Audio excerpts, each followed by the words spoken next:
exhibition.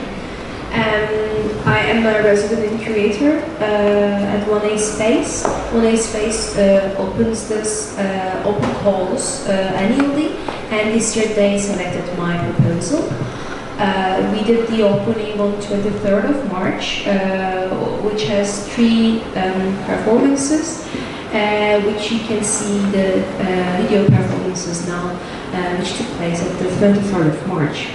And today we will talk about the concept of hacking in different ways, how artists are using their feminist discourses, and how we can think through hacking concept can be relevant and could be a methodology for us to think. And then I'm using hacking not necessarily to hack the internet websites or any kind of cyber technology, but I think hacking through a kind of a methodology, a positive way of thinking beyond the boxes that we have been put in.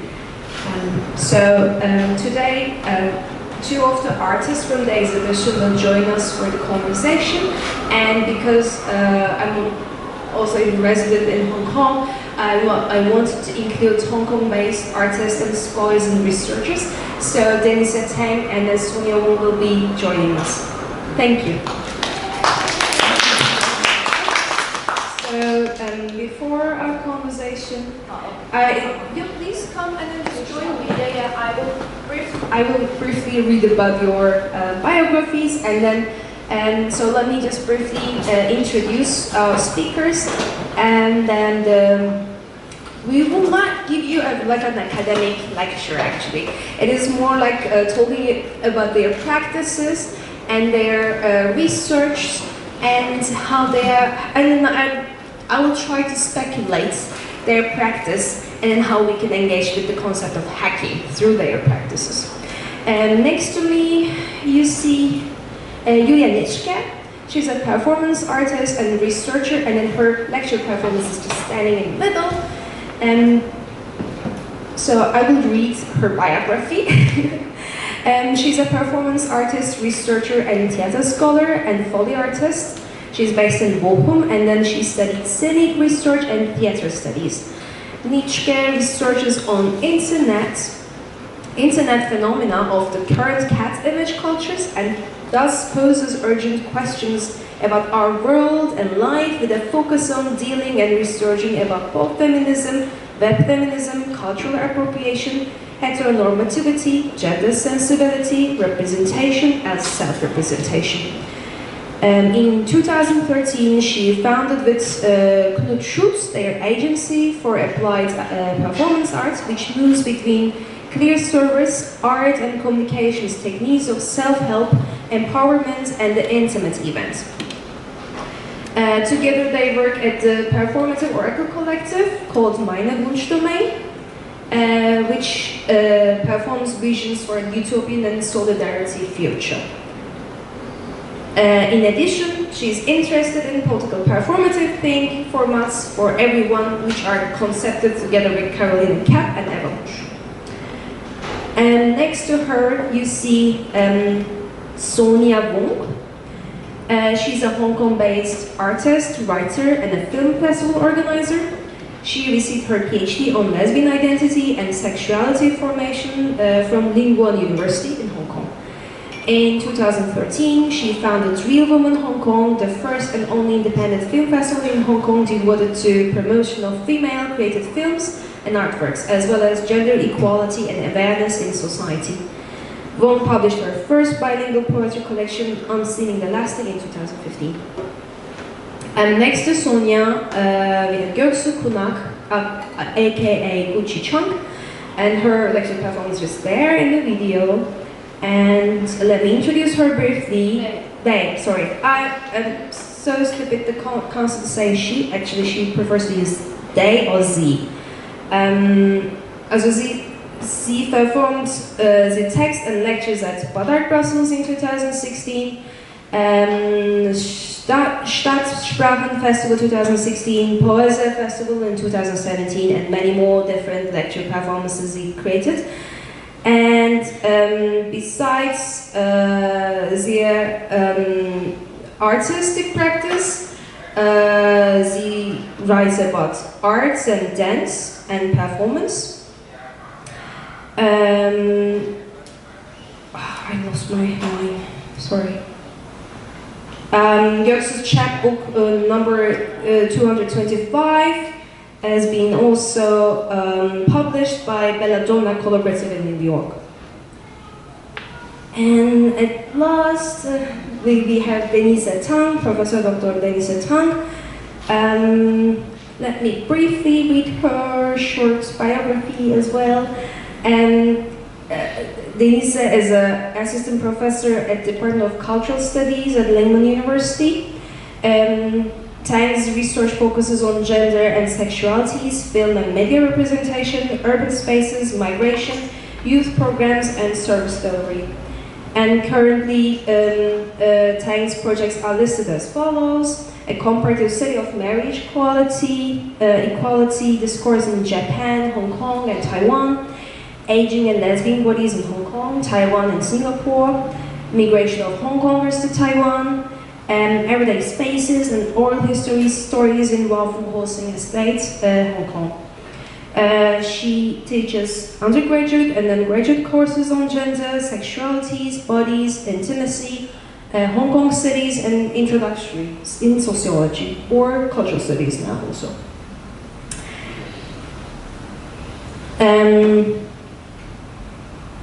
So she was the recipient of the Faculty of Social Science Outstanding Teaching Award in 2015-16.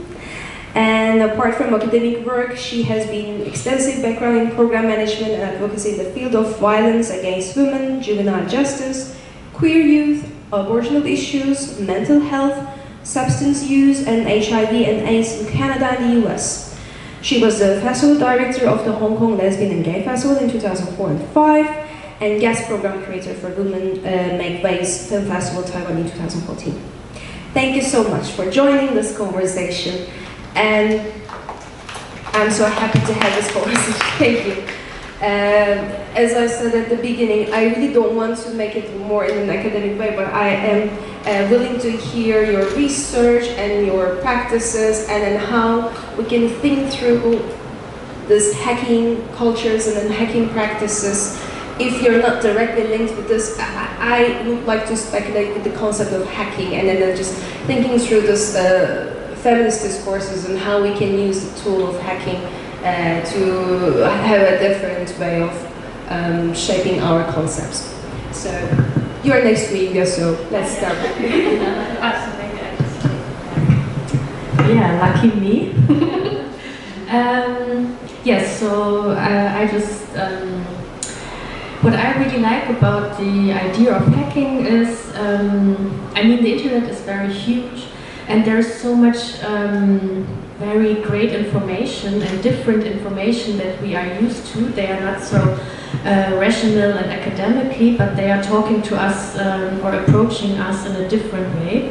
And for example, when I'm doing my research on cat videos, cat memes, and everything related to cats, you can say that in those formats there is a huge knowledge, and especially in terms of political crisis, there is even more cat internet content.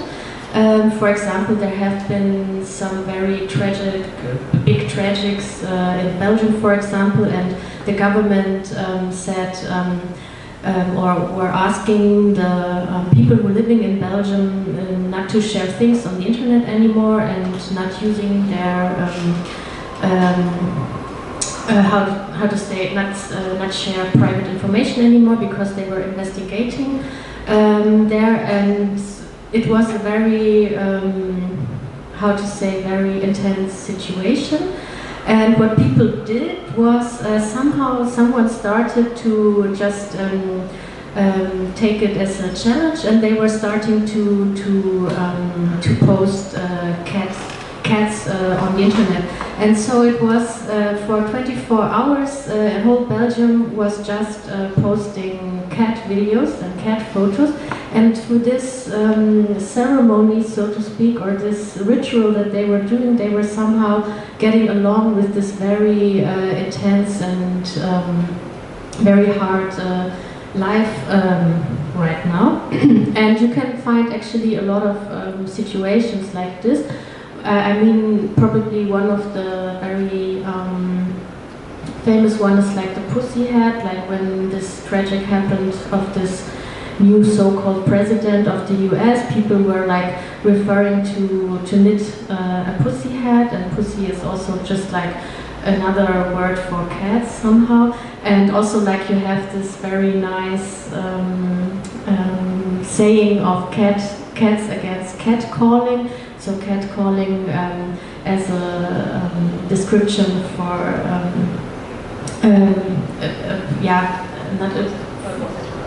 for sexual harassment, especially on women or all the other genders as well. But so, and I think there are several things that I have the feeling that with the help of cat content you can provide also some useful information and empower yourself, because it's what is very so magical about cats in general. I think it's like a lot of people can relate to them, and when you just and it's also relaxing somehow. So wherever you live, in which huge city, it also can become sort of a meditation, like you were just like getting lost on the internet, but spending time with some cats, and somehow cats have the same effect like babies, that you will smile on some point. And also like from our human perspective, when we read the behavior of cats, it's a little bit funny, because we somehow, our brain assumes that what the cats are doing right now is so funny, because we imagine somehow humans would act like this, and this is a very strange image of that humans would behave like cats, because cat behavior is somehow considered to be inappropriate and not so friendly. But on the same way, I mean, probably some of you have some experience with real cats, and sometimes it's like you pet them and you have a nice time with them, you cuddle them, and then from one second to another one they're like scratching you. And I think, of course, we as humans, we can be angry then with them, but I also would say on the same time, I think we should learn from cats, because they really know exactly what is good for them and when it's good to stop, and they really know how to show you boundaries. And this is also something that I think would be good for humans, that we are like getting more aware of our own feelings and what is good for us and what is not. And so in general, I'm a huge fan of so-called life hacks, and they are all over. There's life hack videos on YouTube, you probably know them, where people just like show you how to peel off avocado in the correct, more efficient way. And I somehow try to use this method on cat content, so that I will just I research and I analyze a lot of cat content, and just try to understand from a human perspective how it can be useful for our emotional health, and to create very great pauses in our life, because I think I'm a very huge fan of pauses and breaks during the day, so that you can become active again, because I think humans should have a very good balance between breaks and not breaks. And so this is one thing how I really appreciate life hacks. And another way that I'm trying to use hacks in my artistic work is also of using current technology that we are surrounded by, but I use them in a different way somehow, because with my I'm also part of an oracle performance group, an oracle. Like I'm also part of an oracle that I can fortune you the future. Wow. Yes, and therefore I do job counseling with cat videos. So if you have any questions, about how to earn a lot of money or enough money, or how to become a successful artist, I can give you a private session, and with the help of cat videos, your life will be the best. So there's a lot of very great wisdom, and I'm very happy of this whole process that I devoted myself to.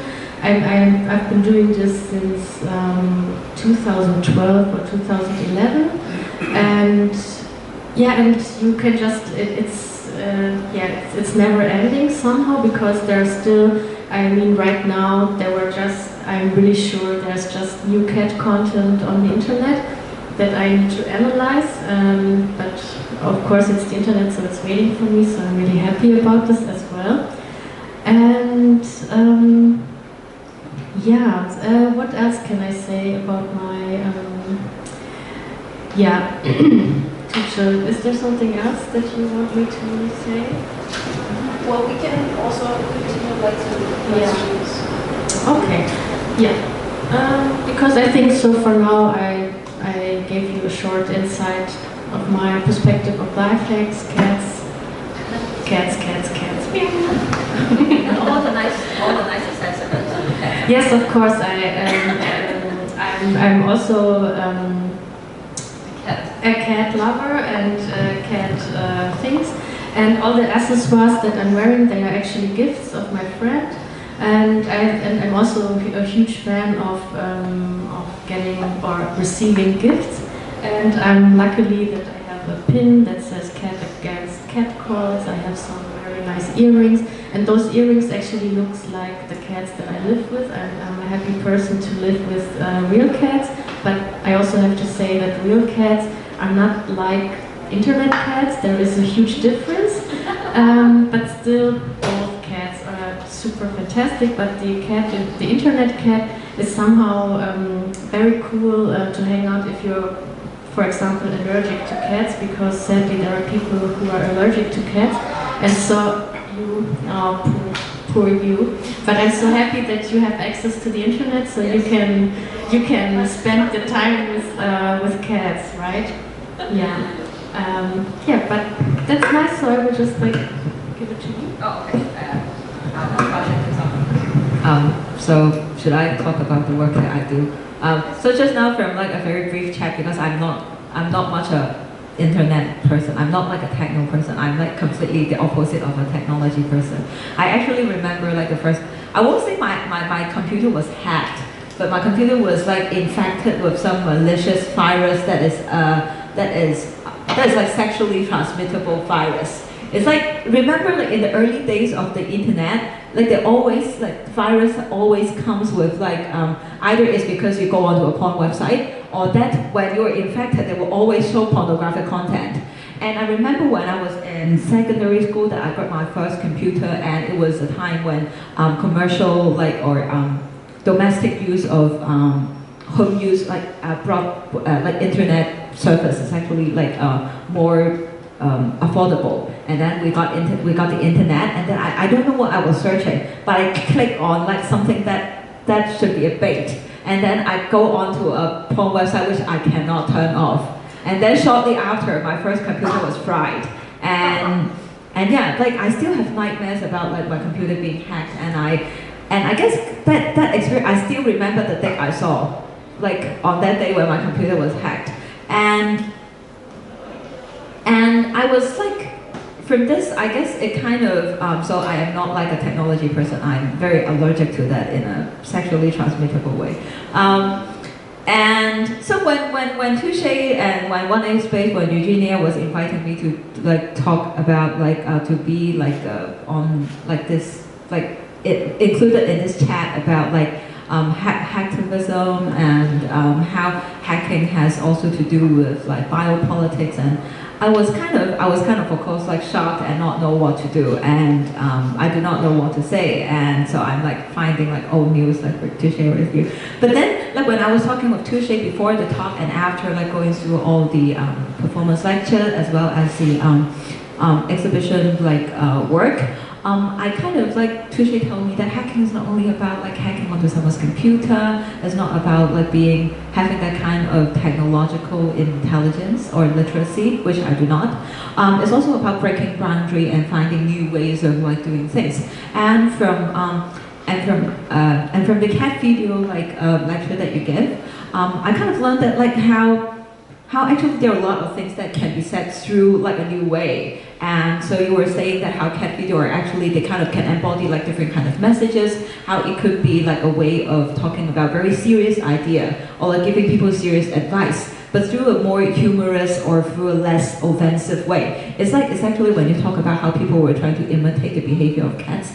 So recently my boyfriend and his flatmates like had like 2 cats, and then my boyfriend and the other boyfriend in the flat was also trying to imitate the behavior of a cat. Like because like boys, like Hong Kong boys are not very much into showing their emotion or tenderness or being like very needy like this like all the time. But then like the 2 boys like on different occasions were trying to imitate the cat behavior and trying to be cute. And I was like, oh, that's rare. Because the other boyfriend is a very cool like DJ guy who never talked to anyone. Like I haven't heard him spoke a line in like 1 week.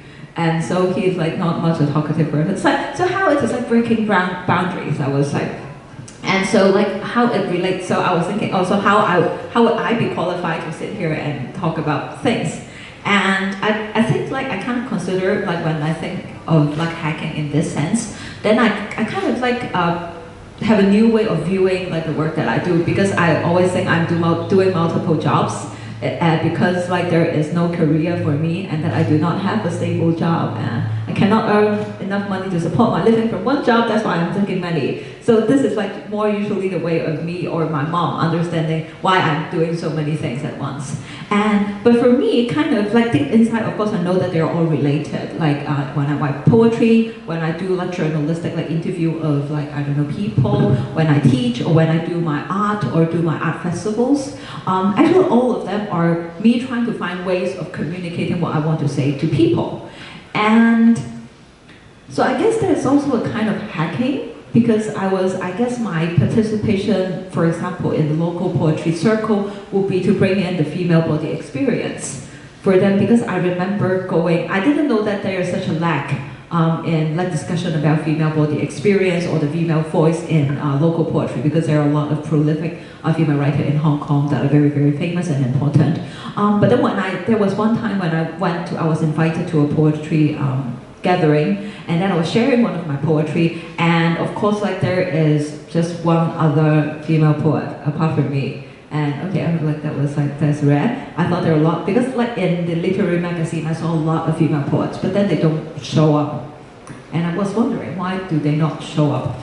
And so like in that discussion, of course that poem was about me, like the last stanza is basically me counting numbers. And so like some of the other like male poets asked me, so what does the number symbolize? And I was like, they are actually the numbers of like eggs that is left in me. Like because we only would menstruate for a certain period of time, and so I'm counting like how many eggs are left in me, and so how many years will I be like finally free from menstruation.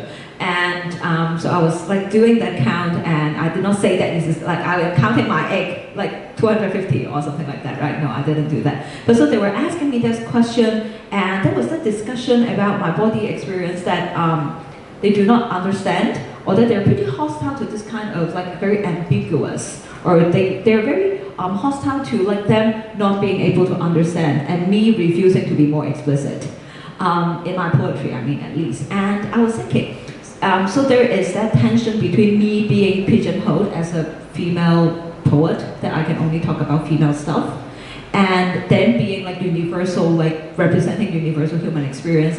And so I begin to realize that my involvement in poetry is not only in terms of like literary or aesthetic like reason, not because I love writing.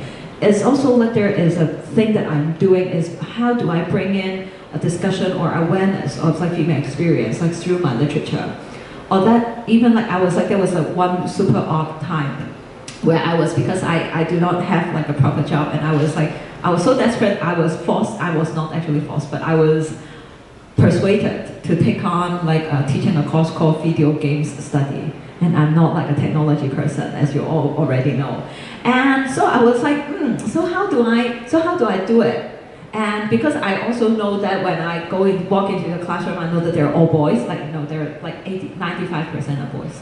And I walk into a room with a group of boys who really like to play video games. So what can I do? So of course, like the first to think about is how do I intervene? Like, so what is the perspective that I can bring into that probably would not be something that they're most familiar with. So what should I use video games? What should I talk about? What about video games should I talk about with them? And the other thing is, what can I use video games to talk about? And of course, the second part interests me the most, and I spent like very lengthy time talking about like new media studies, talking about like discourses, talking about how like modern human beings are like encouraged to spend their time, and what kind of mechanism does it work to make you be more addicted to games, or what kind of lack is like video games like actually addressing. But more importantly, I use it to teach feminism, and I feel so proud of myself.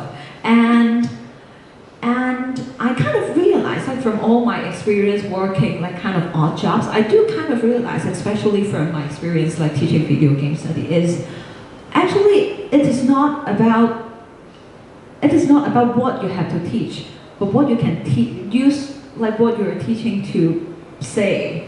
And I was thinking, actually, probably if my course is named like feminism and science, then probably no one would be taking the course. So I'm actually hacking into the course. I'm like hijacking the whole idea of teaching video studies and video game studies to talk about the things I would want to teach. And probably there are some like more mature colleagues of mine who are kind of some not mature colleagues, like some people that I know are like kind of reserved, being activists or being writers or being scholars, like all like they are kind of conservative in terms of like what format are you telling your things in. So if you're a writer, you would only like tell it in one way, or if you are teaching, you only would teach or say it out loud that you're teaching a certain thing. But I was thinking, if there is a way of making people being less on guard and making it easier for them to digest or like have videos, people are just like very willing to consume that material. Why don't you use it like for you to appropriate your own ends? And I kind of think that it is very powerful and it's very useful thing in life. So I'm trying to like, when I am like setting up like yoga workshops for like OLs, like office ladies, what I'm doing is actually like teaching them about like gender diversity or like self-love. Or when I have like a self-defense workshop, what I did was I invited a transgender karate master to help teach that self-defense workshop. So when you are thinking about like, okay, female empowerment, I come and learn like self-defense workshop to guard myself against catcallers. And that's what you see is actually also like a lesson. It's also about a lesson about like female power. It's also about like self-confidence, but it's also about like being with people like of different gender and gender expression. So you have like a, I don't know, like a 6-foot man wearing a like dress, long hair, like with very fine nails, and teaching you how to, I don't know, strangle some person. And like this is amazing. I love Terry so much. And like it is this kind of experience that teach me about like methods or like new ways of reaching people. And I don't know, I guess like that is also like a bit of hacking. I don't know, like, so this is like the kind of work that I do. I guess now, like after talking to Tse-Shang, I kind of like rethink about like my work. It's not because I do not have a career that I work odd jobs. It's more like me trying to use different methods, like to achieve like the same goal, and trying out different ways of being like most effective. And yeah, so that's basically what I do. Yeah. Okay. Yeah.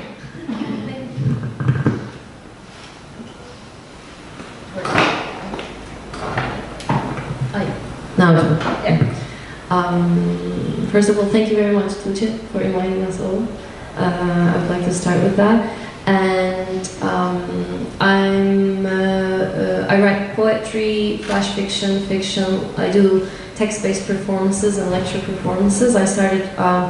I'm a scholar as well, and that's how I started. Actually, I started to write flash fictions by having the need to hack the scholarly lineage of writing.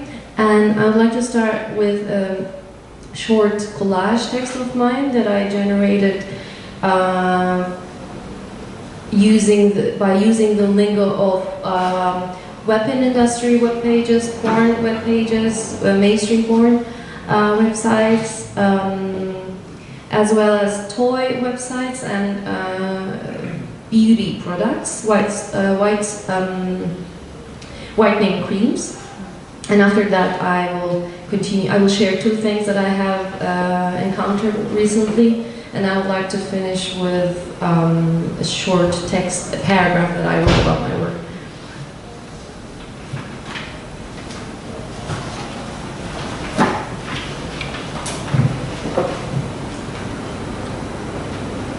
Destroys bunkers and urban structures, ballistic performance, high lethality, 120mm short-range practice, 120mm enhanced lethality, excellent dispersion and penetration capability, penetrator, accuracy, temperature, Barbie Starlight Adventure Flying RC Hoverboard Drone, automatic lounge and land features make takeoff and landing simple with just one easy press of a button. Practice all kinds of flight maneuvers to perfect your Barbie doll's flying skills. Used for whitening and skin lightening of body, face, arms, neck, knees, underarms, armpits, black skin, men, sensitive areas. Snow skin whitening cream. 7 elite skin whitening and ingredients for bright, flawless skin.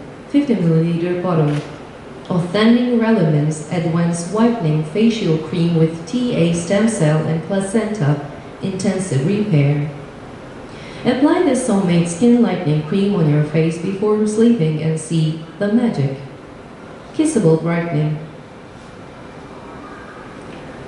Hot heart, hot heart, hot heart penetration like a juicy steak. Hot heart needle penetration. Hot heart double penetration like a blonde. Webcam drone, webcam. Hot heart drone, drone. Louder and louder on your head, louder. Piercing shriek like a juicy stick. Hot penetration, massive dog. Porn, German porn, Turkish porn, Arab gunshot, advanced technology. Penetration of hard substrates by a fungus. Adorable brunette and deep penetration. Optimal planning of high penetration. Meta-analysis of high penetration. Authentic Relevance Advanced White Stem Cell Therapy Intensive Repair Serum Deep Skin Brightening. Gives you that youthful glow. So this is, as I said, the text that I generated, and it continues, and I'm interested in such violent lingos of like whether it be medical lingo or like such gender society, the violence of the gender society and the patriarchy, and places to rewrite the existing dominant violent culture narratives is an important aspect of my work. And while I would like to briefly show something, because while flying to Hong Kong, I was watching a documentary in the airplane about the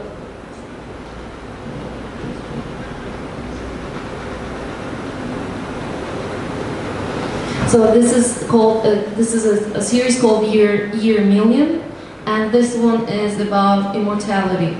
I would like to briefly show just the beginning of it. What's that? I don't think. Oh, it's that show. Sorry.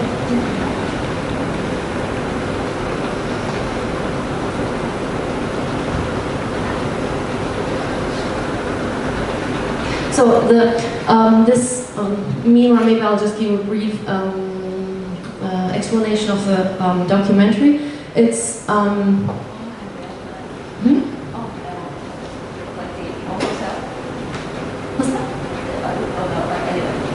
was thinking about the immortal self.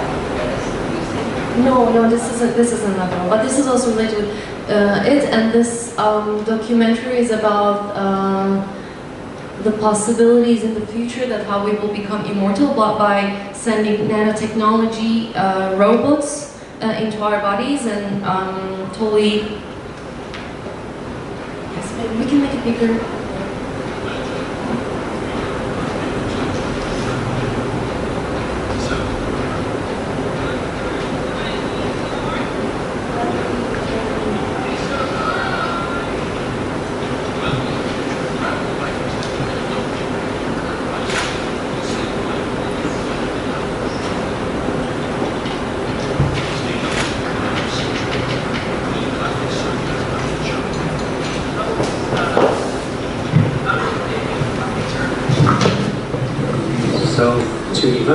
This is beautiful today.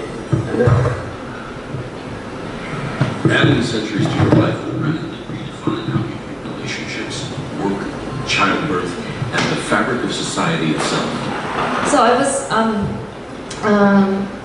the documentary continues talking about gene editing, how we will be able to design babies, and for instance, we will have no acne, which is perfect, I think. But so they were talking about these issues, and I was thinking, oh, like the couple represented as a black couple, and even though unfortunately we will be having the nuclear family structure still, the heterosexual nuclear family structure, at least will it be possible that we won't have racism anymore? Then I remembered the black cyborg. Then I remembered HeLa cells. Do you know HeLa cells? It is actually, oh yeah. To be honest, I just didn't know of it, and I. Oops, we wanted to go to the second one.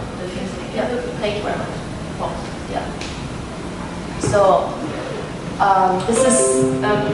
I'm just reading a short part about what HeLa cells is.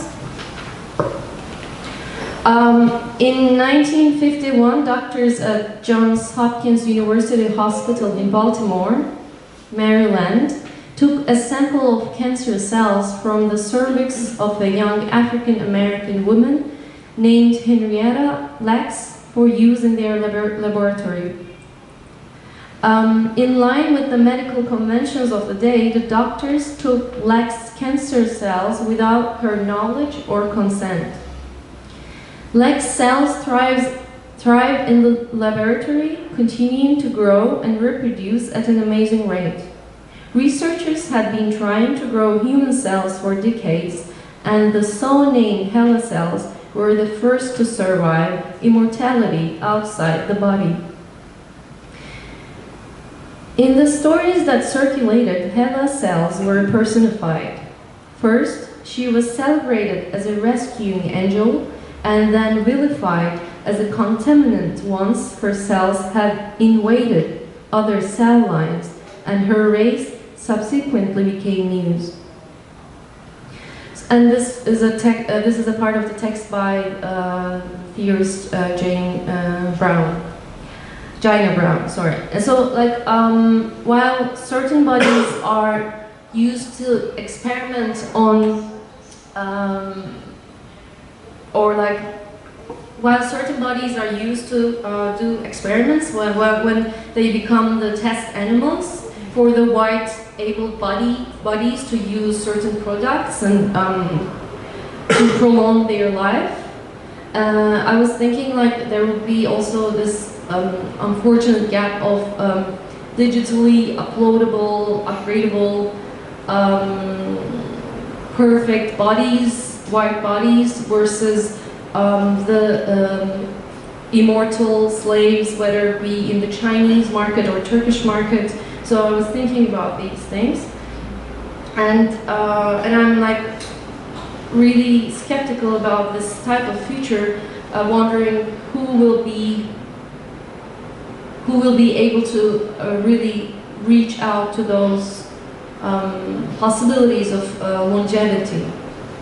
So I would like to also read a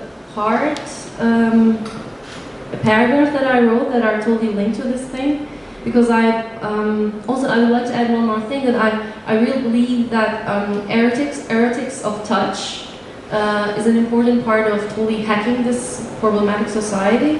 The way we touch would definitely change the way we relate to one another. And I'm reading.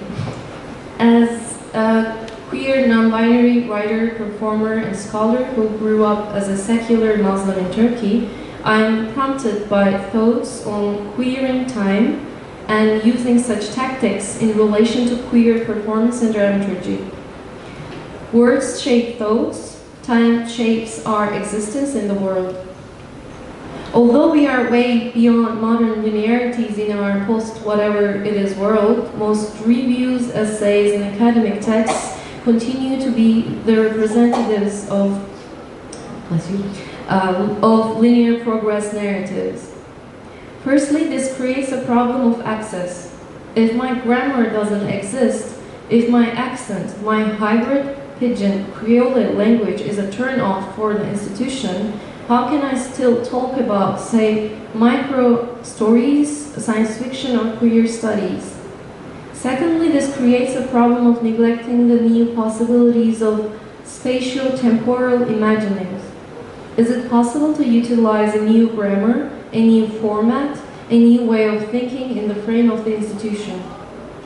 How can we escape the violence and find refuge in the various spaces that we also still recognize as home without being a refugee? Is there a possible way of performing new selves by accepting the dissonance between the fugitives and the institutions?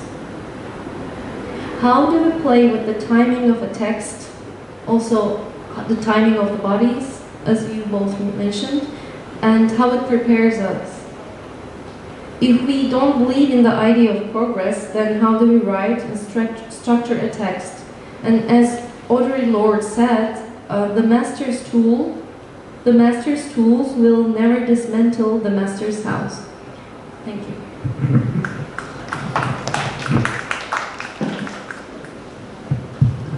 Well, it's really hard to follow all three of you to be the last one to talk about this topic. But thank you first to Eugenia and to Tse for inviting me to be part of this panel. I think it's also difficult to talk about this topic without being a very technologically advanced person, just like Sonia said as well. 大家好，我諗到有啲人係淨係識聽廣東話嘅咪咧？大講英文都 OK 嘛？So far, so I think it would just be a good gesture to speak a few sentences in Cantonese as well. So I'm Denise Tang, Tse-Shang, 我喺嶺南教嘅and I teach in cultural studies at Lingnan University. I think my first exposure to really thinking about hacking is hard to. I think it's hard to distance technology from hacking, the concept of hacking, only because the term itself is so loaded with hacking, with technology. But I think the first time that I really feel that technology has really has an overwhelming influence on my research is when I did a very short project on women, on young queer youth who cut themselves, who self-harm. Right? So I think it was difficult to find young people to talk to who cut themselves, right? And I talked to my collaborator in social work. At that time I was at the University of Hong Kong. And they said, oh, there's no problem with that. We just ask the police. They have all the information, all the accounts that young people post online of their wounds and also their self-inflictions, all their scars and all that. Because of course online there's a community, right? That people actually share, the images as well as talk to each other about the experiences that they have, which is totally fine. It is your community and you're part of it and you control your content, right? So it's very different when I heard that, oh my goodness, the police actually has all your accounts and that you can access them. And from a social work from a social worker or clinician point of view, there's nothing wrong with that because it's intervention, right? From my point of view, all I can think of is ethics. You know, how can you do that? You know, how can, there's absolutely no ethics, and do they know that, right? That's my first thing. And then that's when I decided that I should do my own project without the clinicians, you know, because then it's a very different approach of looking at the same issue. But that really points out to me that a lot of times the idea of privacy really doesn't exist at all on the internet. So there's no such thing as privacy settings. There's just don't bother with it, actually, really, especially in Hong Kong. And that you can see that also happening, of course, through what is happening in mainland China as well. The idea of being really safe online doesn't exist at all. And I really think it's very fascinating when you think about it this way. Then I started to think, is there a history to hacking? Because we're just talking about hacking as if it's contemporary, that it's only happening now. That if we're thinking of hacking in terms of technology, of course, it's only happening recent decades when, you know, the internet communication technologies became more commonplace. But if we think of hacking, as you said, around breaking boundaries or finding hacking as a methodology, that is different. I think there must be a history to how we can think about it. And now, as I am doing a project on older lesbian and bisexual women in Hong Kong, Taiwan, and Singapore, I start to think of how these women really break boundaries, right? Now, all these women who are actually not that much older than me, they're just 60 or older, they come into this age of the internet with a very different view of what the internet can do for them, right? So they come into it thinking that, I can really meet friends through this new medium, but it's also it's also a new space that is very scary for me because I don't know what I can encounter on it, right? And at the same time, they walk into the space with a very naive kind of thinking that is very private, right? And of course, then they end up with a lot of like hurt feelings, you know. It's not about lacking of touch, like what you said. It's also about lacking the sense that these things that people say online are usually, you know, they say, you know, people say things online. You know, some of them are real, some of them are just, you know, for fun, right? So a lot of my research then started looking at mobile apps, especially on queer apps, and looking at how people date if they actually think differently when they're online. Now, to my surprise, of course, I think the internet supposedly, and all the literature has shown that, gave up tons of opportunities to date, right? Tons of things to like, you know, explore the whole world through your app, right? Through your phone. And in reality, when I talk to real people, you know, when I did my ethnographic research, they still have those very traditional kind of patterns of dating. You know, the idea who you like hasn't really changed that much. You can try a lot of new things, but at the end of the day, you're still looking for, unfortunately, really the same one that you've been trying to find, or the same ones that you're trying to find, right? So it surprised me when I learned that it didn't really offer you that many opportunities, right? So I think in that sense, I think sometimes we overestimate what technology can really do for us, you know, not to say that it's very depressing, but it's not as optimistic as I think it can guarantee us for many reasons. And when it's turned to another, when it's being used against us, there are lots of ways to use against us rather than for us, especially if you think about the social credit system that the mainland China is starting to have on our app, the Sesame app, which actually, when I heard of this app, immediately I thought of it as a very negative surveillance tool, which it is, really. I still argue and think that it is a very negative surveillance tool, right? But when I talk to young students from the mainland China, they don't see it that way. They see it very differently. Show me all their Sesame credit, you know, tools and say, look, I have great credits, great social credit. Now I can go on the flight, you know, I can rent a better place. People will lend money to me because of this Sesame app, and I have much better social credit than my friend next to me, right? So I'm alarmed at that, how they embrace technology in a way that is almost unproblematic. Because it's a thirst of knowledge. I think it's what you really, in terms of hacking, it's always you have something I don't have. That's why I want to hack your account.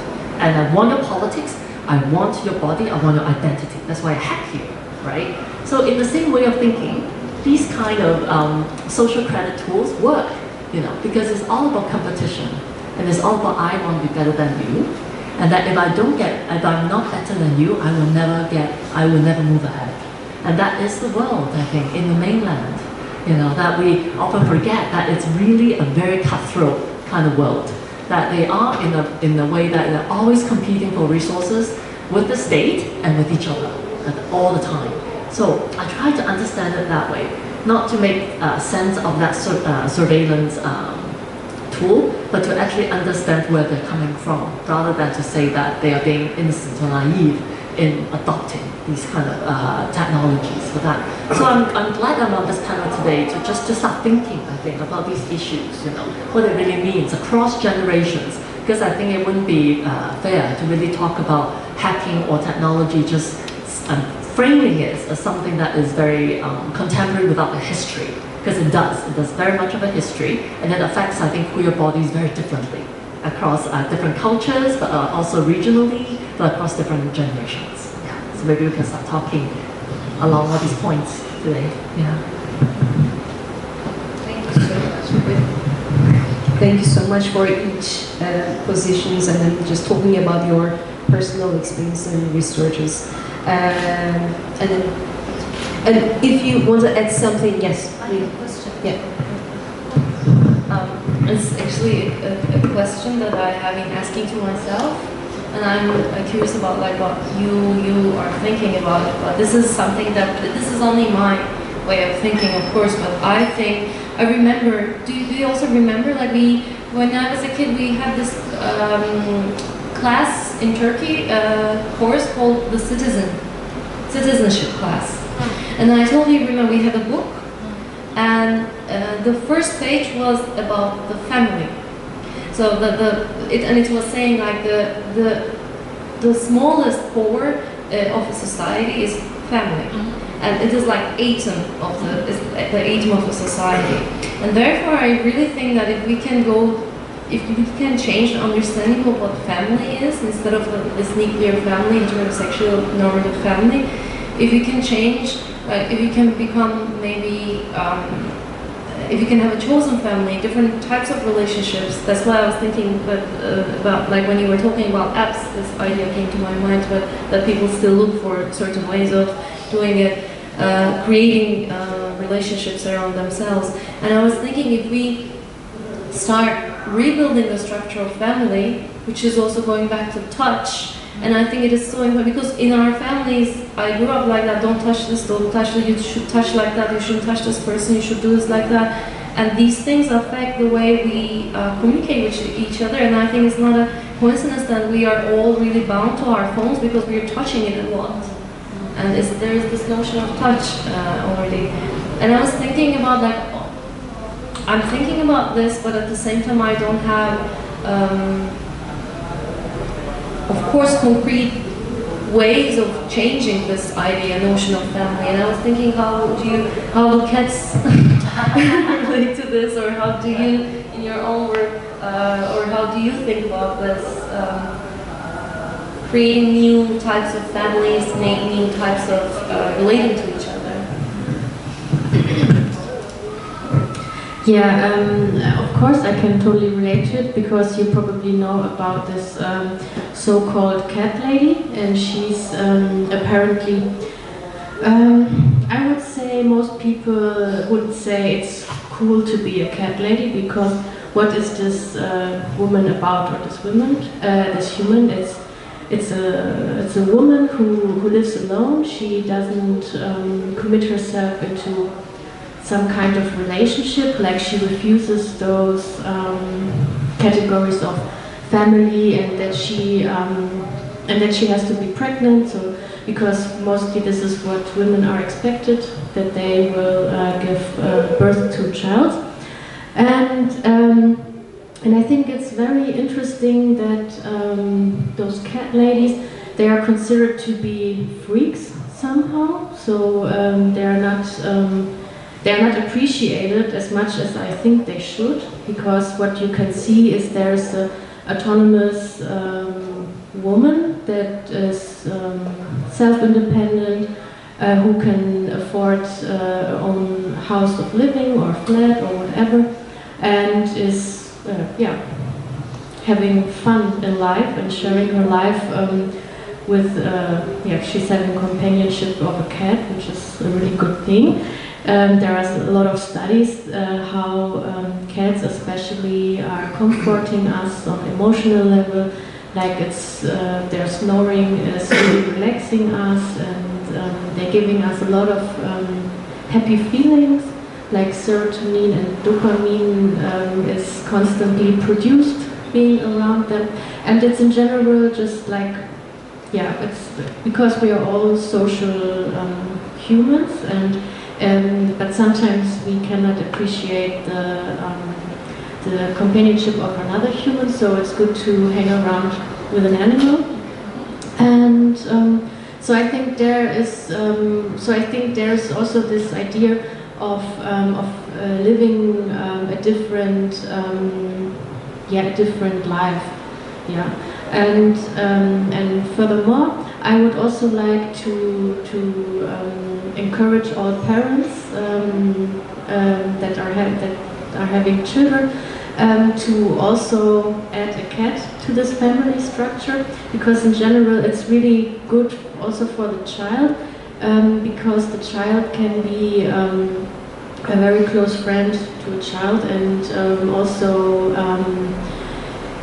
how can I say, have very good effectives on growing up as a child and having companionship and take care and learning how to use responsibilities. You look like you wanted to say something.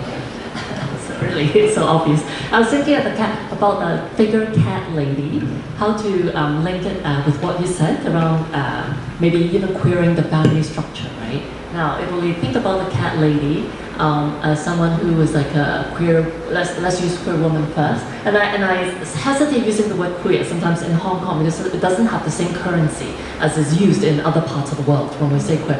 Even though in Hong Kong for non-binary persons, even with pansexual or different sexuality designs, they might have queer practices. They might not just call themselves queer at all.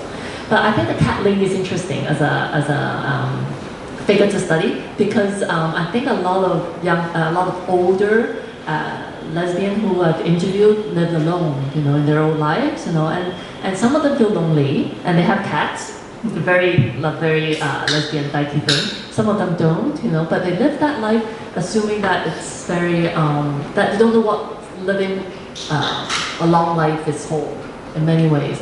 So when I heard about you talking about immortality, right, that I actually have a position that I don't feel immortality I feel is overrated as well, in a sense, and it's the same thing that we talk about queers having no future.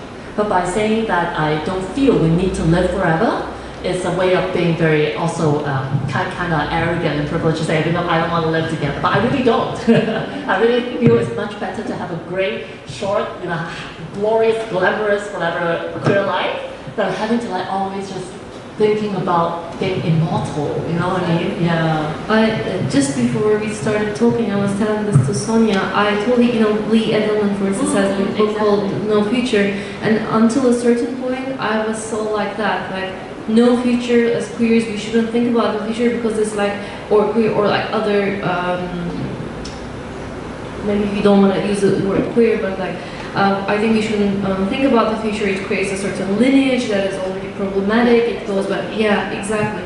But then Esteban Munoz at a talk, as a counterpoint, he was saying that but then what about Afrofuturisms? What about the futurisms that those people that never have hope? And that's the dilemma that I sometimes. Or trans bodies, right? If we are also talking about hacking, I think they're so valuable for our society. I think the courage that they have to go through certain things by also changing their bodies through hacking, by literal hacking, and also hacking the wordings and their words. Oh, but when you were talking about bodies, I was kind of thinking about body modification and medical, because you were also talking about medical intervention of the body. And no, this is completely unrelated, but I was just thinking about that thing just now when you were talking about people who physically hack their own body. And I think that also correlates with like what you said in the curator's note, to talk about how, because my experience, like this is not extremely related, but I'll say anyway. So you were talking about how you were like Googling fitness, like a gym room and yoga classes, and then you end up like being harassed by like tons of like ad and videos that you do not know why they are there, like online content that's showing you like perfect female body or how to make yourself more fit and more beautiful, more attractive, and all that. And I, in recent years, because like of course I use like YouTube and all those things, and before I haven't had like advertisement block. I only block the pop-ups. And but later on, my sister introduced me to ad block. But then it kind of okay. So like my experience in the recent few years is like probably 3 to 4 years back. I suddenly on my Facebook there are always like marriage or wedding gown rental service, overseas like a marriage photo shoot, like promotion, like ad, all those kind of ad like suddenly flooded my Facebook. And I kind of get that because a lot of my other friends at that time, because they're constantly posting on their Facebook about the wedding, about the proposal, and I was so sick of that, I eventually deleted all of them. I unfriended all of them. Those who like continuously post like the wedding photo for 1 week, I just deleted their Facebook because I don't need that. I'm an independent woman who tried to pursue my career. Don't poison my mind. But then like, so after like deleting all the Facebook, I have like a quiet like social like online experience like for a while. But then I begin to have like another kind of problem, which it took me around like half a year to digest actually what was happening. So around the time I turned 30, I began when I was like watching, I don't know, I watched like technology or making like things that are completely unrelated to babies. And so when I was watching all those videos on YouTube, like Tested or History Channel or whatever, like before whatever that I was watching, there are always like diapers and like formula powder or like Kinder like stuff in front of like that would show before I watch any kind of video. And I kind of realized after half a year, is that because they think I should be having babies because they know how old I am. And the kind of product that they are trying to push to me, like thinking that like intervening into like probably if I'm like a less strong-willed like independent young woman, then I would be influenced and I would be probably start thinking about getting married, if not start having a baby. And that kind of like intervention, that how like existing concepts or like age-old concepts find new way of approaching you, or like find a new way of like controlling your body.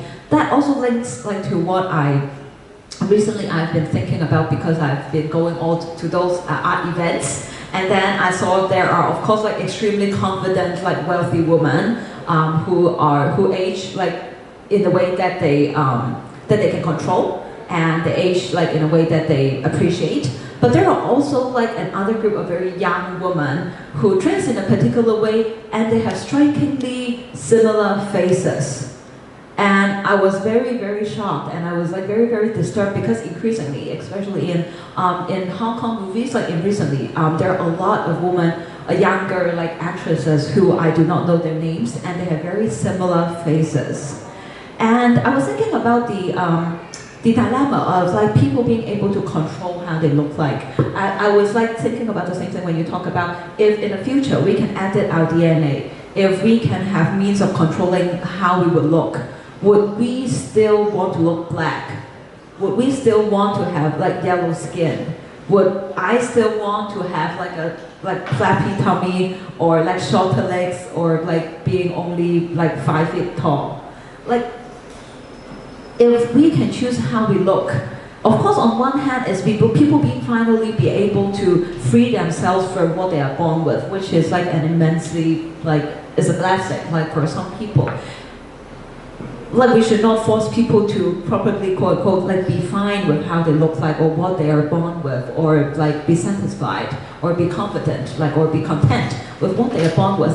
But when we are given that choice, do they really have a choice? In terms of like why are all those young ladies that I see in like major art fair or in films have very similar faces?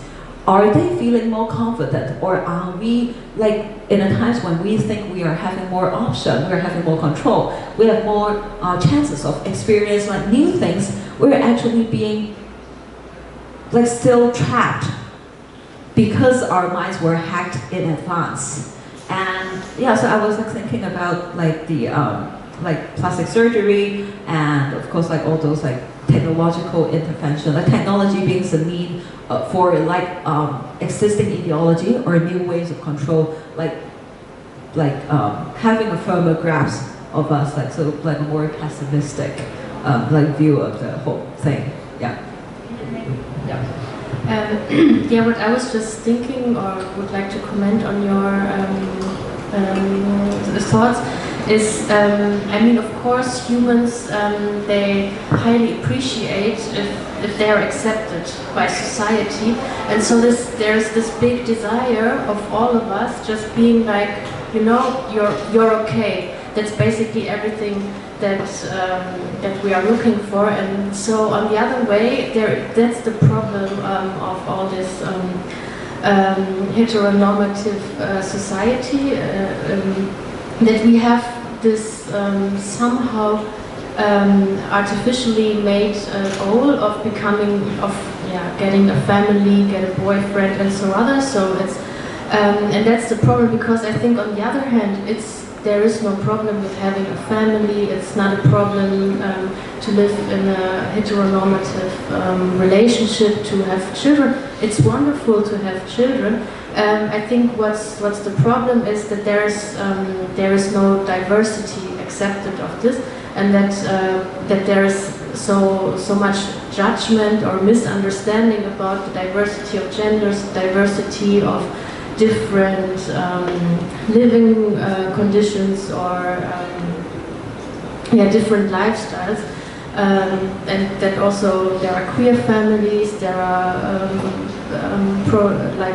co-parenting relationships and everything like this. And it would be nice if this would be also represented in the media and the films and everywhere, because it's very helpful for us humans to see each other in the world. Representation is a really healing process for everyone in general. I was thinking about have you reading this book about Sylvia Wynter's work, and she was talking about how she calls it the knowledge of order that we have in the world, and she says that it is bound to the Western bourgeois tenets, and she proposes that we must now collectively undertake a rewriting of knowledge as we know it. So when thinking about Sylvia Wynter's thoughts, the radical part of mine says, like, let's not have that family, you know, because that has been creating the problem. Because like that type of family is bound to this knowledge of orders that Sylvia Wynter is mentioning as well, that is like totally Western bourgeois way of seeing things. Before, in the tribes, there were different constellations of families. And also this nuclear family is also so related with capitalism, which is also in Turkey, for instance. It came to Turkey in the 1920s with the modernization of Turkey. And in relation to what you said, I just want to briefly read a part that she talks about the whitening creams and Asian. There are two contemporary issues that make this project urgent for me. One of them is a small-scale issue, although its implications are not. The Jamaican health minister, I think it was in February 2007, announced that they were putting a ban on the sale of skin whitening cream by unlicensed vendors because they were selling cheaper versions which were harmful. It turned out that all across the country, men and women are using these skin whitening creams. At the same time, in several newspaper articles, you see that the same thing is going on in Asia, and you find that many of these women's faces are now blotched, especially the poorer women. And Olay, for example, is turning out products like white radiance. In the United States, a $15 billion a year plastic surgery industry flourishes. Its clients include everybody, whites themselves, but of course many blacks and many non-whites too. Those who don't look like sufficiently like the Western bourgeoisie's projected Grecian norm of being and of beauty. Think of the systematically induced self-aversive plastic surgical mutilation tragedy of the brilliantly gifted Michael Jackson. So it was just something that came to my mind when you were both talking about these things. I also remember this woman a couple of years ago that she was hiding her pregnancy from Google. That for 9 months she never Googled anything about baby, and because many women now, when they're pregnant, they're just researching about the episodes of their pregnancy and they're preparing themselves. And this woman particularly tried not to Google anything to hide her pregnancy from Google, which was fascinating. And then, but this kind of awareness it became viral what she did. But then also had our phones. Yeah, I also listening to our phones. I remember talking about going on a holiday to some specific destination with my boyfriend, and the ad just appeared. I mean, it's not like we Googled it. It's horrible. Just going like, no, I was just fascinated with this. When you were talking about this, your personal experience, this just, I remember this woman experience as well. Why would she want to hide her pregnancy from Google? She never used any medium, digital medium to talk about her pregnancy. She never announced this to family on the phone or via any messaging system. She didn't Google it. She used normal books, like really analog things to talk about her pregnancy. Yeah.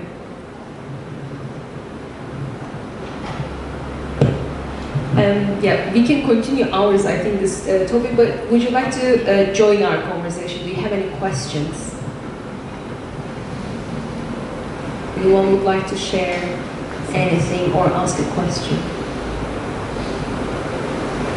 We can go on for hours. Yeah. We're having a small. Yeah. Also, I mean, again, thinking about hacking, I think hacking our spaces also, the use of spaces are also really important, because I think we sit like this, it already creates a different, but if you sit, let's say, on the pillows, or in a circle, on the pillows, and like these things change a lot. Like, yeah, exactly, or like, things like that. Yeah.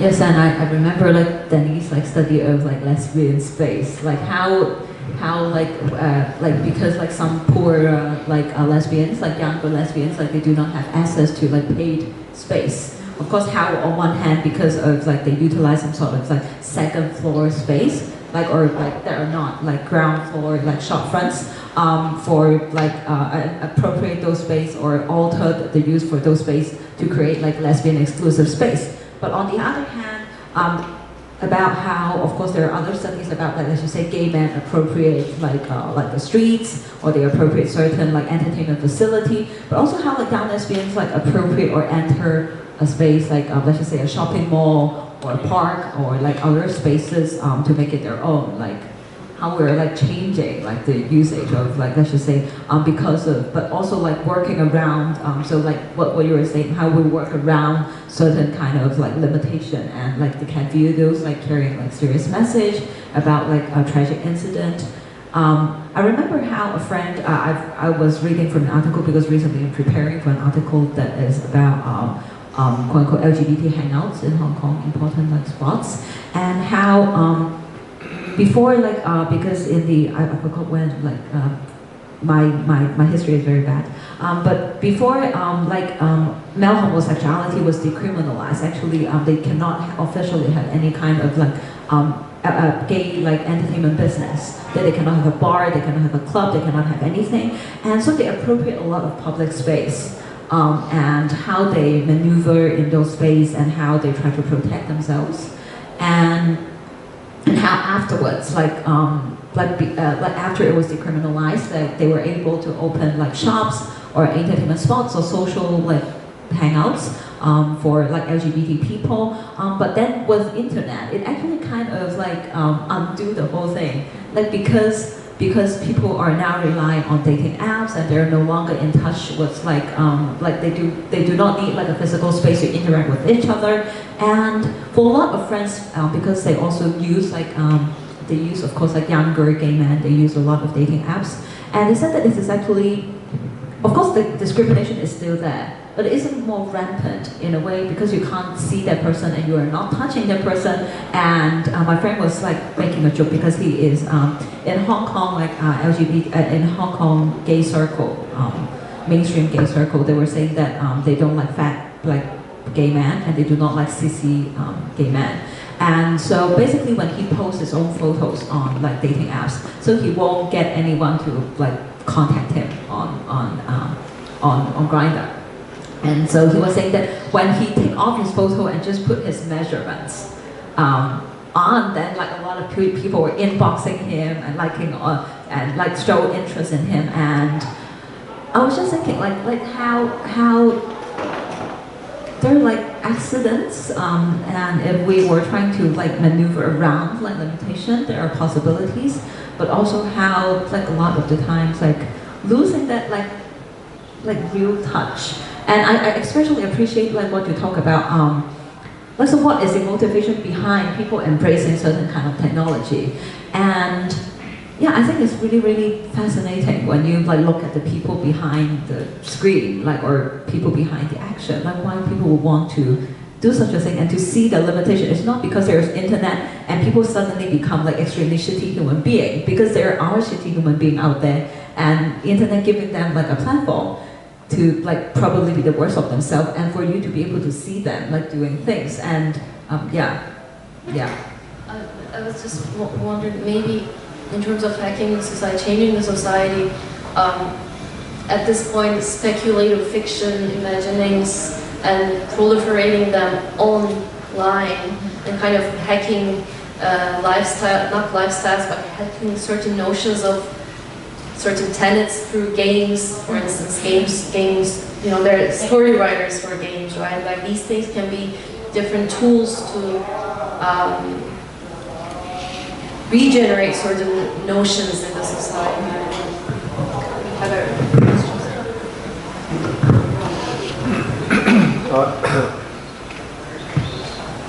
Hello. I wanted to thank you for this stimulating conversation and for bringing your perspectives. And I wanted to ask you, it seems to me the scale of what you're talking about is fairly peer-to-peer. You know, when I think about biohacking, of course you have some large-scale gene manipulation experiments going on, which require government and industry. And you're talking about many issues that I think are very pertinent to us personally. But when we're looking at things around trust and social fabric, the larger national and transnational way we construct identity, we have one looming mass surveillance system of social credit that's on the horizon. And being queer fundamentally has structures of violence against it, depending on your identity. Where I come from, the Uber taxis aren't safe for a lot of drag queens. And they refuse to take it because they'll get tossed out or they won't stop and they're stuck. So we have an alternative system of analog phone calls called homobiles. And if you know the number you call, it's a network of queers that will pick you up and take you where you need to go. And it's no pay, pay what you want, and it's super important. And over the years it came and it went and it changed and stuff, like everything does. But that's a form of hacking at a community level. Now how do you, and this, I don't know your name, I'm sorry. Denise. Denise, thank you.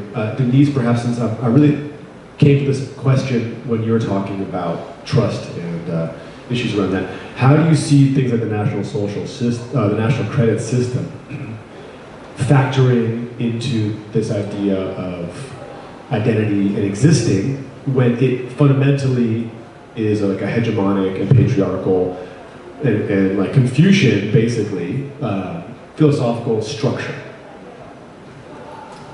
Yeah, I think you need, in order for such a system to be successful in terms of having a very, successful kind of social credit or surveillance system, you need to have an authoritarian state And you can think of the world, which are the states that are truly, really marvelous at having, authoritarian, even though they might say they are not, right? Then we know that, mainland China has been able to pull it off, even with, saying that I'm a socialist state with Chinese characteristics, right? With the now market characteristics. You need such a state to be able to roll out such a intense instrument, an experiment out as well.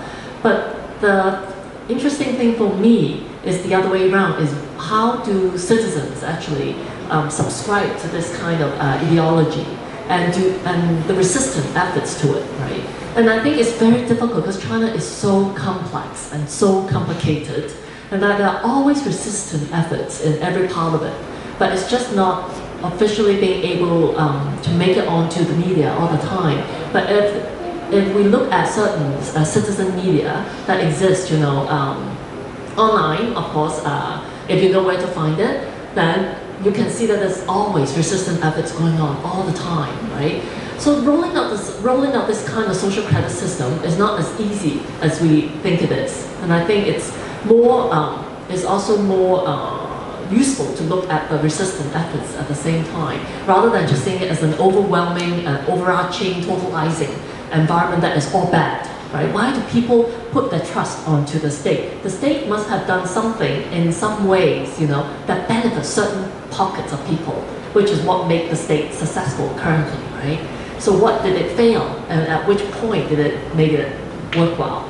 And from what I know now, of course, the current regime has been extremely harsh on human rights, and on NGOs, and on everyone who is not really basically subscribing to its ideology, on Muslims, and all that. But what I'm interested in is also the silent majority, who is really saying, okay, the state has done something really good for me, which is actually what, in rural villages, you've seen some remarkable changes, for lifting certain villages really out of poverty. Right? I'm not trying to say that that makes, I'm not saying that if you have economic progress, that means you can have human rights, that you don't have human rights. I'm not arguing for that at all.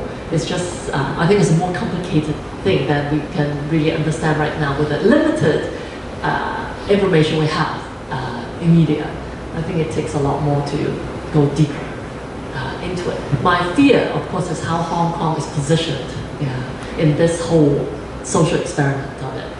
And also how Taiwan is positioned. That's where I think it's very interesting to see, right? And also, if we think it even more broader, how China is also affecting the rest of the world in thinking about hacking, in thinking about internet technology, in thinking about surveillance, and how all this kind of the China factor affects the way affects the emergence of far-right movements also around the world. I think that it will be interesting to really look into that, because we're really seeing an extreme kind of ideology, kind of movements that are really gaining traction.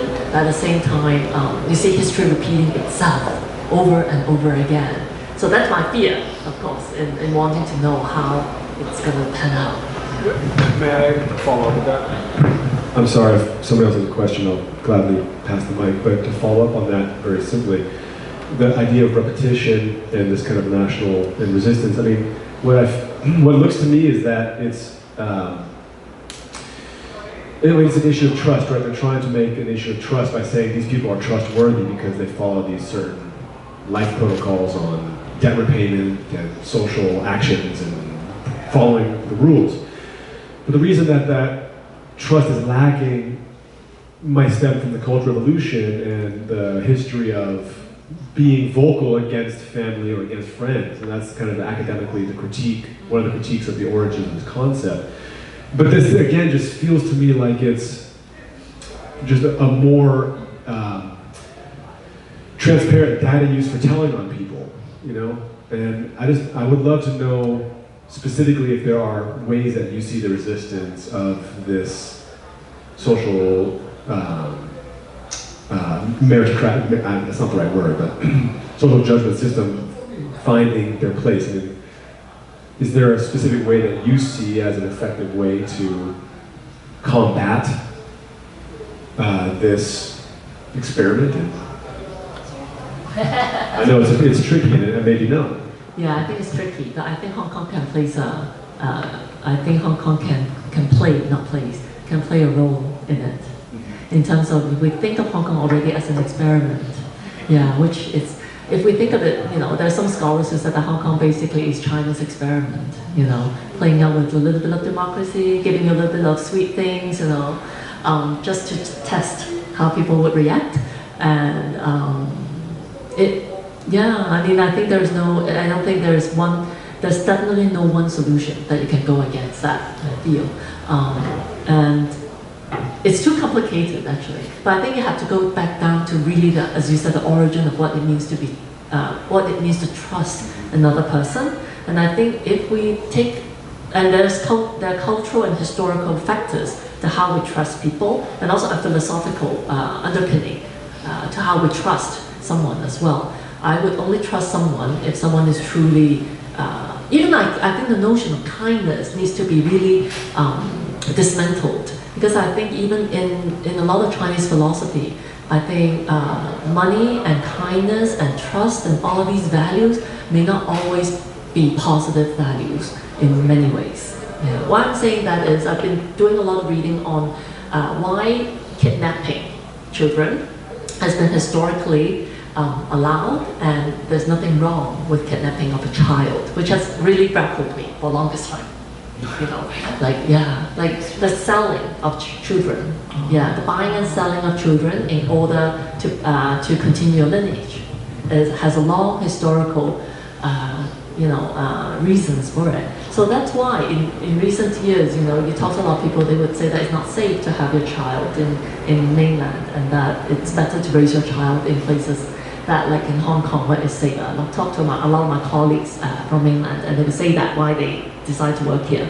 So I started to think, oh, well, then why is that here, and what does that mean? So I think in that sense, it points out to me that the value of human lives is actually very different in China than in Hong Kong. And Hong Kong is such a place that is very much infused with capitalism, as well as a lot of different forms of, I hate to use the word Western, but a lot of colonial maybe ideologies behind it being a post-colonial city. But at the same time, I feel that we need to really relearn all these very basic concepts, basic values, in order to really understand how they are thinking. Yeah. And also in order for us to really understand how we can cope before 2046, actually. It's really to do it that way, rather than just resisting. Because it's really hard to resist it. You might as well, you know, be friends with the enemy first, understand what they're thinking, before you can really resist. If you see them as the enemy at the end of the day. Yeah. And, yeah. Oh, sorry. I have a few students, of course, like because we teach in similar, like we were teaching universities, and then I have like a lot of master students who are from mainland, and so recently I read on her Facebook that all her Weibo accounts were blocked and deleted during different periods of time for very different reasons. Like, of course, some is because she explicitly posts like content that she know is basically testing the baseline of like what the Chinese government is against. Let's just say she was posting Winnie the Pooh photos like because like as an offense, I mean as an like implying like Xi Jinping's like being sarcastic to his policy and person. But then of course there were like other occasions. So like the matter of trust like surfaced because she was really heartbroken like the final time when her personal account was deleted, and there was like no obviously political content on that account. It was just because she was introducing an exhibition by a Philippine photographer who is like a feminist, and she introduced her work and introduced the exhibition, and her personal account was eventually deleted. Of course, we can see how she was trying to grapple with the rules. But so she has been trying to at least like live like the life of like a Chinese citizen or netizen, and she is trying to learn the rules, like what does it take to be like a good citizen. So of course there are other like rules that we all have learned. How to be a good citizen is to be responsible for your diet, to produce offspring for the country, and I don't know, to pay your tax on time, to vote, to clean the street, or to not attack another person. Like all those like citizenship like things that we have to learn. But okay, so but why would she want to do that? Why would she want to comply in the state, comply to the state requirement, or why is she heartbroken? Eventually, the kind of emotion response to her, like her personal account being deleted, is because she has faith. She has some kind of trust in her state, despite how shitty it is, and she actually wanted it to be less bad than she imagined it would be, and yeah, so they're like, they try to resist, but to a point, like what she can eventually do is to like retreat to some other places. I don't know, like because in this time and age, like those who controls the platform and those who control the technology is actually the one who is in control, of course. And probably there are a lot of people resisting, but we can't see them. And they do not have the same tool as, like, because you were also mentioning about like the pickup service for homosexual, and I was thinking, what if there are LGBT people who do not know about the phone line? And we're also saying like of course there are forced sterilization in a lot of countries, like through physically invasive means, but there are also other kinds of ideological sterilization or sterilizations that are implemented through other ways. Let's just say making you believe that like the competition is immensely fierce for the next generation, so that people who are less well off, let's just say people who are like, I don't know, people who are like me, who do not have a stable job, or even people who are working in really quote-unquote labor-intensive, quote-unquote lower class, poorly paid jobs, would not dare to have children. Because what? Because you will have to apply to a good kindergarten when your baby is still in your womb. Because like banks and governments are telling you that it takes $4 million to raise a kid. And so if you check your bank account and you do not have $4 million, you would naturally, of course, sterilize yourself. Like, then I would just use contraceptive method or not like produce a baby ever. And there are all these kind of like limitation, like resources, and it's not like, I think digital divide is like a very, very valid thing. And I think there is like the distribution of power is very, very uneven, that even if we want to resist, it is kind of actually very, very difficult in some sense. I mean, not in a sense that I come and meet you, but whether my phone call would ever get to you. Like, if like in a very like unideal situation, like if my phone call can ever reach you, or can I find anyone who can help me?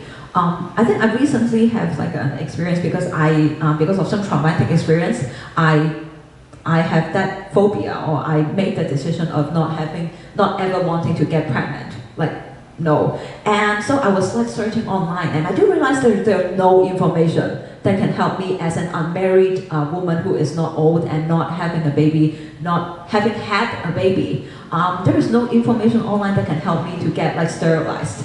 And yeah, so like not having an option, like being people of a certain group, being people of a certain age, being people of a certain class, not having an option, and all that information being controlled by people either who has like some sort of agenda, like probably the state wanting to make sure that people of certain races not having baby, but also like your body is not yours, and how you do not have other ways of finding out otherwise.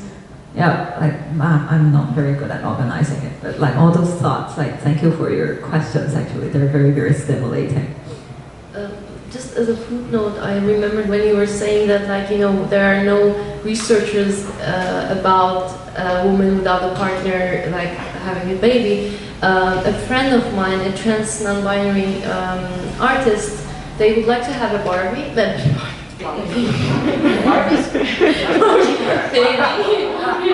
they would like to have a baby, and they recently wrote an article, it's online, about this fact that actually, even though they use testosterone, apparently there is one research that when you stop testosterone, you can still have a baby.